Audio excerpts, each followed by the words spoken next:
என் பேர் ஆரோக்கியசாமி. என்ன ஊருங்க இது? இது தெலுங்கன்குடிக்காடு வளத்தான் தெரு. ஓகேங்க. இது ஒரத்தநாடு சட்டமன்ற தொகுதி தானே? ஆமா, ஒரத்தநாடு சட்டமன்ற தொகுதி. ஓகே. வர எலெக்ஷன்ல யாருக்கு ஓட்டு போடலான்னு இருக்கீங்க?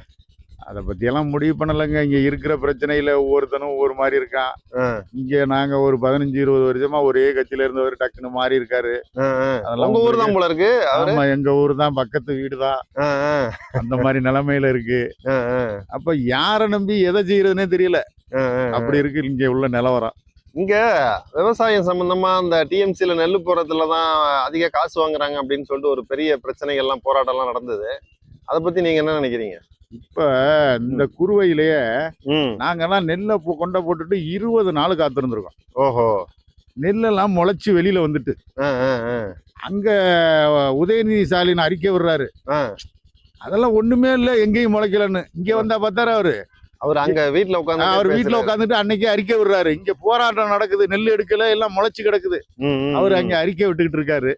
அந்த மாதிரி செய்யறாங்க. இங்க மேல இடத்துல லாரி வரல, இங்க உள்ள பிசி எல்லாம் காரணம் சொல்றாங்க. எதுக்கு இந்த காசு வாங்குறீங்க அப்படின்னு கேட்டா, இங்க அங்க போய் லோடு இறக்கல, நாங்க அதுக்கெல்லாம் கொடுக்க வேண்டியிருக்கு அப்படின்னு சொல்லி ஒரு 40 கிலோ சிப்பத்துக்கு குறைந்தபட்சம் ஒரு 30 ரூபா மட்டும் 30 ரூபா அவங்களே வாங்கிடுறாங்க. ஆமா. ஓஹோ. அந்த மாதிரி பகுதிகளை 43 ரூபா அந்த மாதிரி எல்லாம் அது அல்றதுக்கு தனியா காசு, ஏத்தி தூத்துறதுக்கு தனியா காசு. ஓஹோ. அந்த மாதிரி 43 ரூபா வாங்குறாங்க. 52 ரூபா வரைக்கும், ஊருக்கு 10 ரூபா எடுத்துக்குவாங்க. அப்படி எல்லாம் வாங்குறாங்க.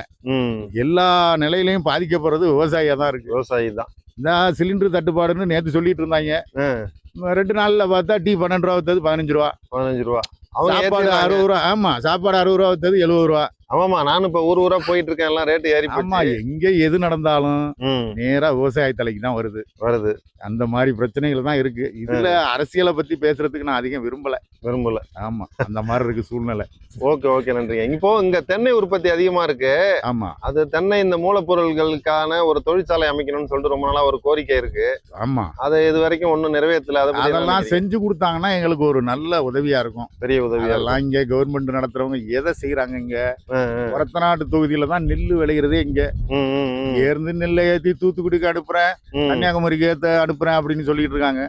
இங்க ஒரு முறையான மில்ல கட்டி இங்கேயே விவசாயிகளுக்கு எல்லா செலவையும் செஞ்சு கொடுத்தான்னா இது ஒரு டிரான்ஸ்போர்ட் செலவே இங்க எவ்வளவு ஆகுது? கண்டிப்பா. அந்த மாதிரி எல்லாம் செய்ய வேண்டியதுல பாருங்க.